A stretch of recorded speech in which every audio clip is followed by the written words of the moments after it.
Hey, y'all. What is up? Happy Thursday. We're coming at you live. I want to make sure that I'm live on my feed before we dive in. I got Rob Sperry in the house over here. I'm so excited. So hold on one second. Let me make sure I'm live for all of you to be able to see. And then we're going to dive right in. So give me 1 second. I see it on here. Make that sucker public. There we go. All right. What's up, y'all? Super random time that I'm coming on. I feel like I haven't been on midday in a hot minute. So as you guys pop on, say hello. Let us know where you're joining from. Get ready to click that share button. You're going to want to share this out into your team chats, into your team pages. Rob Sperry is going to bring all the fire, talking, building your business here online in 2023. I'm so excited to have him on here. Honestly, I never thought that I would be connected to rock stars like him. Never in my wildest dreams, So I am going to introduce him in a second. If you guys are new to my feed, you can go ahead and drop me the word new in the comments. My name's Carrie.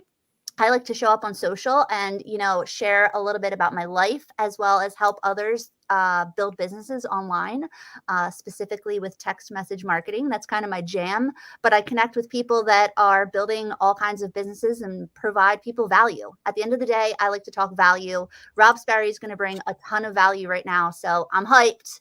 Say hello if you're here. If you've worked with Rob in any capacity, drop it in the comments. I would love to hear about it. So Rob Sperry, let's get into who Rob is and introduce you because he has a laundry list of accolades, if I'm saying that word right? Am I saying that right? That sounds really good to me. I'm a teacher. I should know how to pronounce things and I don't, or I was a teacher. So Rob has an insanely impressive resume. Let's use that word instead. He has a podcast that's reached 130 countries. 130. That is insane. He's written not one book, not two, and not even three. He's written 10 books, y'all. 10. That's insane and, super admirable. And he's also, this is like the biggest mind blown accolade I read of his. He is the #1 recruiter of over 1 million distributors. That is bananas, dude. Like, seriously, I hope they gave you a trophy for that. That is insane. So I'm super excited to have you here. I don't want to do all the talking. I want them to hear from you. So Rob Sperry, tell us, what do you got going on? Hey, well, thanks for inviting me on. It's fun that we get to meet finally virtually, right? It's you follow people on social media and you see different things, and then you get to actually connect, and makes this world so small. I've been in the industry now since 2008. I always tell people that it's fun to go through, of course, the highlight version of success, but throughout that, I had, thousands and thousands of failures. I always say I just failed forward faster than most people. And it's not because I was fearless. I felt like in many ways I had as much fear or more than most people. It was that I was truly just willing to do it. Now, when I say willing to do it, willing to do the things you got to do, right? Like make those new invites when it's super scary and consistently do that. Put yourself out there. That was hard. And I didn't do it the right way. When I started, I did most things wrong. I did have a really good first month in the business and ended up doing $45,000 in personal production in 3 weeks and just thought, this is easy.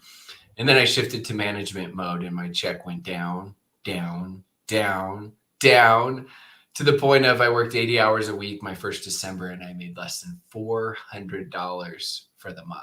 And so I had to quickly realize that you can't just manage everybody. You actually have to lead, because I was truly hoping I just could find 3 or 4 people to do what I did my first month. And then I was done for the rest of my life, the rest of my days. That's not how it really works. So it's been such a fun process of really learning throughout. And I have shifted now to 100% coaching, not part of any company, just support all companies in the entire profession. Done that the last 5 years. And that's been tremendous. It's been a lot of fun. It's even though I'm the coach and I'm helping teach, I feel like I'm learning the most, because all these, rock stars are sharing with me what's working, what's not working. And so I'm I'm constantly learning like their most inner secrets and secret sauce systems and strategies and struggles on a daily basis. So it's pretty phenomenal, pretty fun. And I bet you there's like a lot of reward in that process, getting to learn and then see people grow and, grow yourself at the same time. That's pretty cool. It Um, is.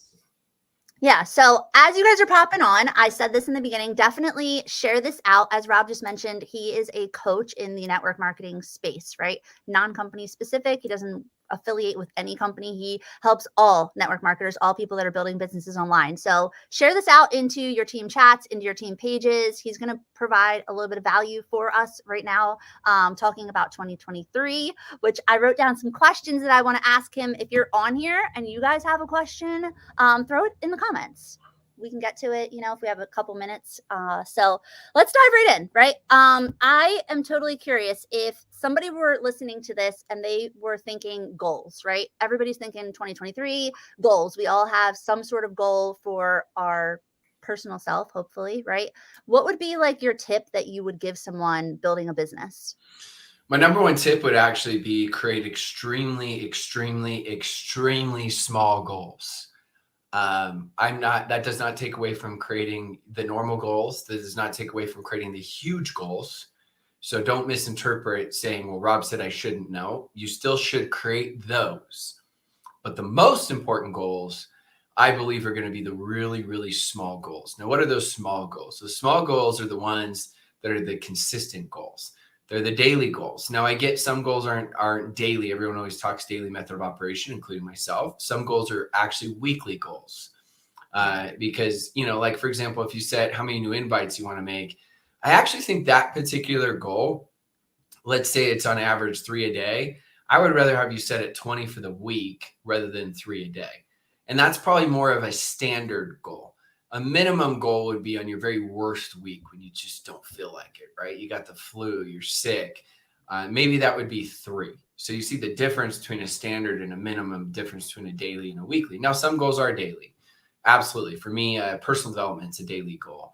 I haven't missed personal development in almost 15 years now. Now, my minimum is just do it. So some days it's only 30 seconds. Other days, right, it's an hour.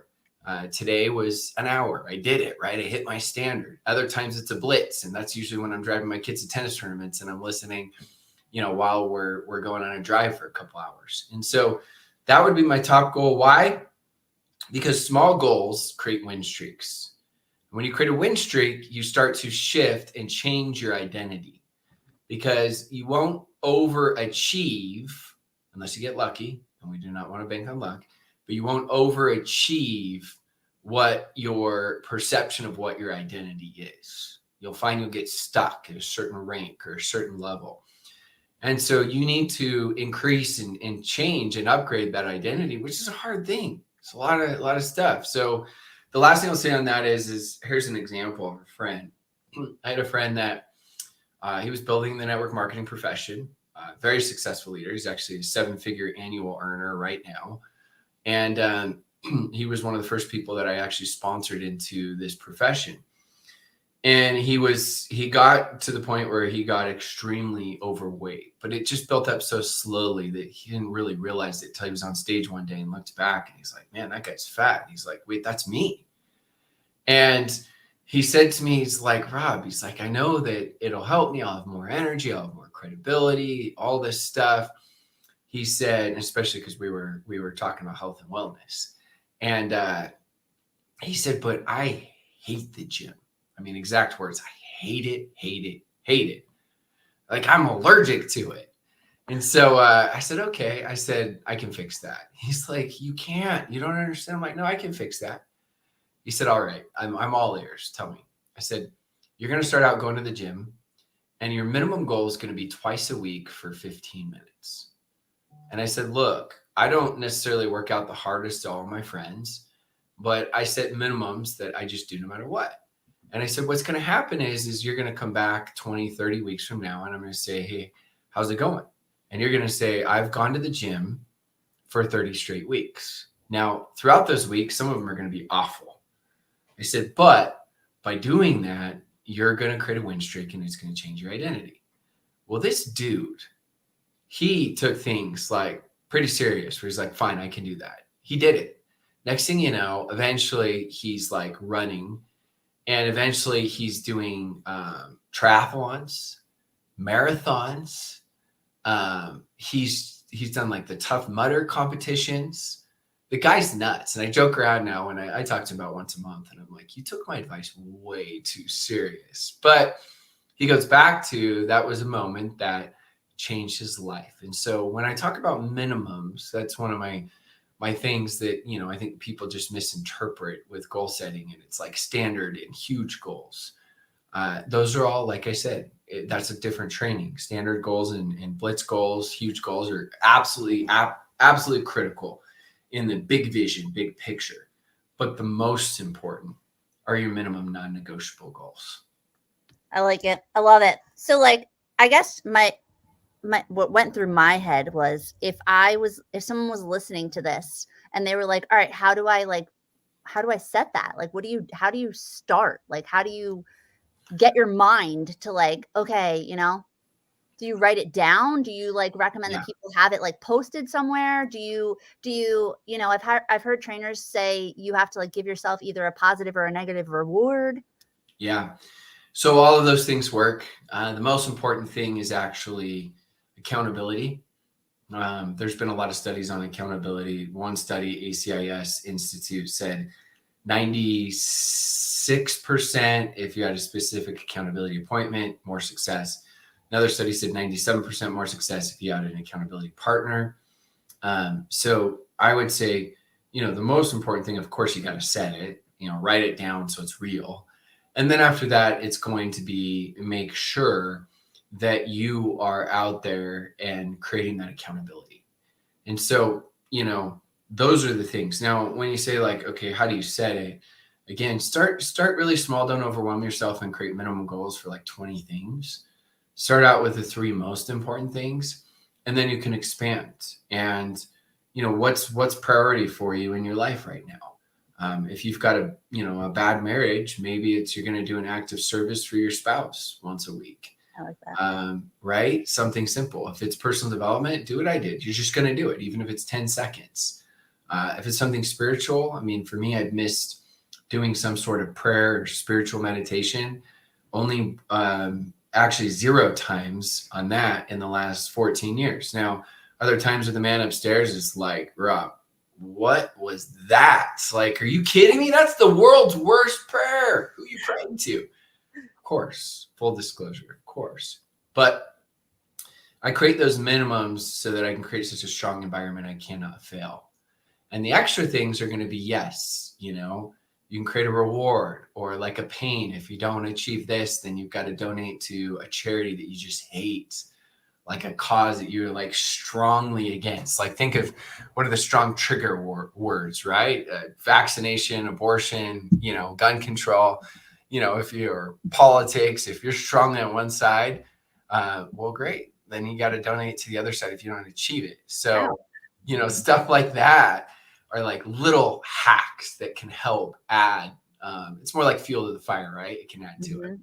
I love that.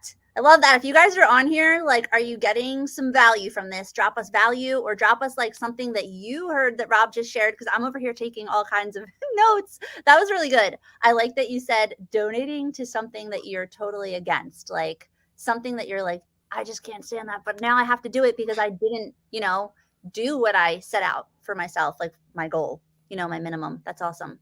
All right. So another question I have for you that I wrote down over here, because I know on top of goals, because we're on here speaking to a lot of network marketers, there's likely someone that's going to watch this. And my question is, if somebody, maybe had success, or maybe they did decent over the past year, or they like gave up the past 6 months and they're like thinking, I want to restart. Like, I want to go back, but can I go back? But what are people going to think? How do I start? Like, what's your advice? Like, how does somebody get back into it, So we already talked about the minimums. Those are great. That's going to give you like the long-term sustainability. That's more the marathon, because contrary, this is my opinion, of course, you can buy it, you can sell it, but contrary to what people say, they say, well, this isn't a sprint, it's a marathon. It's actually neither. it's a lot of short races. Sometimes you sprint, and sometimes you jog, and sometimes you walk, and sometimes you crawl. It isn't. If you have too much of a marathon mentality, you never have short-term urgency. And urgency is synonymous with wealth. If you have too much short-term urgency, right, you're going to be just a sprinter that's going to run out of steam. So it's a lot of short races. And so, the minimum helps create the marathon mentality. But if I'm restarting and I really want to get into that flow state and make things happen, what I'm going to do is I'm going to create a personal blitz. This is going to help me to create a little burst, right? A little head start, a little momentum, right? Everyone loves the big mo. We need some momentum. And so I'm going to create one. Now, there's different variations of it. My suggestion is to do a sprint that's maximum 1 week. But that's why I said maximum, because, personally, I would say 5 days is great. And you could even do 3 days if you want. But this is where you're going all out bananas, crazy, as far as new invites. That is your sole focus, right? Everything else is busy work and it's important. But again, the fire is going to be making those new invites. The fuel is going to be personal development and training and social media, all that stuff. It's great. But if you're pouring fuel on dirt with no fire, you're not going to have any success. And so the fire is going to be making those new invites. And so let's say your normal goal for a week is 20, your minimum new invites, your minimum's 3. Well, if I'm going to go on an all-out blitz in 5 days, I would say do minimum 100. And what's going to happen is the law of averages says that you're going to have some people that say yes. And those some people, right, can turn into more people. And all of a sudden now you got a little bit more confidence, right? A little more swag. You created a little bit of momentum. And this can help perpetuate even more success. And so, that would be my suggestion, is create a personal type blitz and go all out and crush it. I love that. So then, like, what happens after that? I guess, like, after that, what I'm thinking is you get, like, what you just said, that confidence, where the next week it kind of just compounds, right? Like, Yeah. maybe not as high of a level. You're not going to do as high of a level, but you're going to feel more confident asking the question more frequently.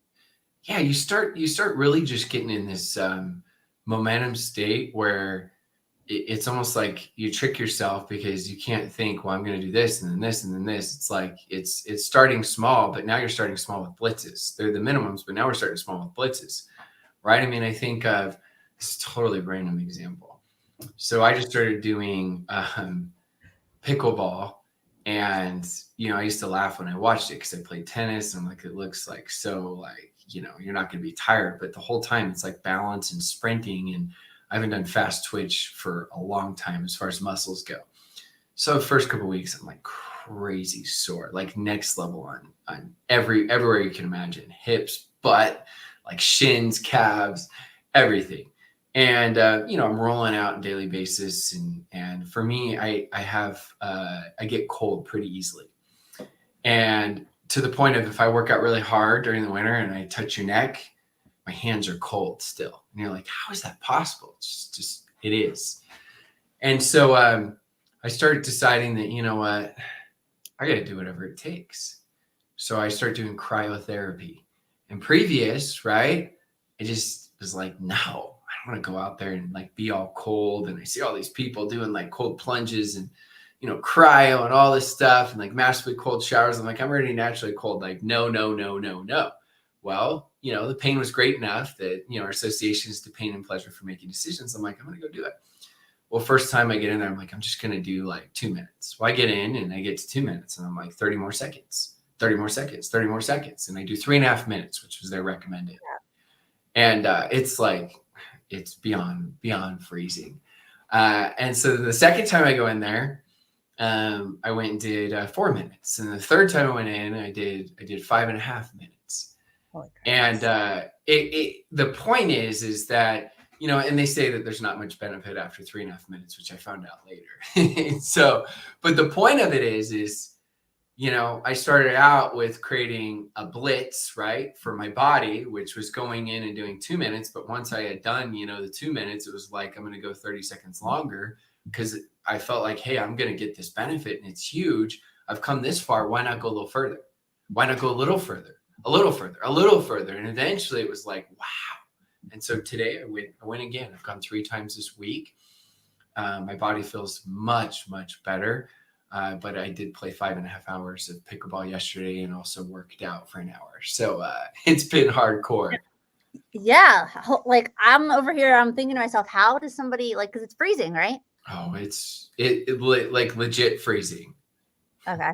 I've never tried it. I mean, I've heard tons of health benefits. I see the people a lot on TikTok in the ice baths and doing all Yeah, that. yeah, yeah. So it's kind of the same thing, right? Yep. It's Similar. very Yeah. similar. There's a Yeah. lot of similarities. I like it. All right. I feel like I asked you the things that I wanted to ask, and I appreciate you like sharing. I know a lot of people are, I've been connecting with a lot of like networkers, people on my own team, and people are struggling with like how to start, how to get back into the groove. And these were great tips. I love the blitz. That's totally speaking my language, like running out on a personal blitz, like go all out and just push yourself and create those habits, right? That are going to compound over time. So, what can those that are watching us currently, that are going to potentially watch this later, where can they grab a little bit of Rob Sperry value? I'm super excited for what you have coming up. Yeah. So we are actually doing a free 5-day momentum summit here for 2023. Carrie's going to help participate, which is going to be awesome. We've got Marina, we've got Bryn Lang, she's going to help, John and Nadia Melton, all these just superstars where we literally were talking back and forth on different ideas and, asking like what's changing. And, they were asking what John and I saw in 2008 and what's the difference between then and now, and what are some of the similarities, or what are some of the things we should know, but also things that evolve with social media with it. And so we thought, you know what, why don't we just create something pure value? And so we're going to go all out for 5 days and have some trainings you've never heard before, very specific to the time of where we're at and how you can set yourself up. Because there's some things that you can do right now. There's some huge, I'm going to be honest, weaknesses of some things that are going to happen this year that are going to they're going to hurt your business. But there's also some great opportunities. Anytime there's great tragedy, there's great opportunities. And so we're going to make you aware and help you to prepare for that. Because, I mean, Amazon just laid off 18,000 jobs. Just announced it yesterday. Real estate's had its biggest dip since 2008. I don't really care if they say we're in a recession or not. We are. And it's only going to get worse this year. So there are things that we absolutely need to be ready for. And so I'm excited to be along with Carrie and all the other legends as well. So we can help get you prepared and we can crush it this next year. And yes, I did say free, as John Melton says, free 99. So the strength in that is it's easy. The weakness is it's easy. And so my challenge always to people is even though it's free, is treat it like you paid it $1,000. How would you treat it? Because you're going to actually get a lot more value than $1,000 in it. And if you can act like that, then it's huge. And you're also going to want to use leverage and get your team members joined and a part of it as well. I love it. I appreciate you sharing. And I guess really quick, like 2008, like, so that's when you started in the industry, right? Yeah. That's crazy. Yeah. That's when I came in. So I've got a lot of stories of things I saw that worked and didn't work. And obviously there's some differences, but a lot of similarities. So clearly this guy knows what he's talking about because you've been around the block quite a few times. So that's awesome. I appreciate you coming on and sharing. Again, if you guys caught us live, you can feel free to drop us a hashtag live. If you got value from this, drop either the word value or what value did you get from what Rob shared. You can share this out into your team chats, into your team pages. If you catch it later, drop us a hashtag replay. I'm excited to go and dive into a bunch of your podcasts. I was checking out your books on Amazon too. I was like, I need to grab some of these. So I'm hyped, but I appreciate you, Rob. Carrie, I appreciate you and thanks for having me on. It's always an honor when someone has enough trust to put you in front of their audience. And so I greatly appreciate it. And I can't wait for us to go out and slay this 5-day momentum summit. Sweet. Thank you so much. All right. Bye.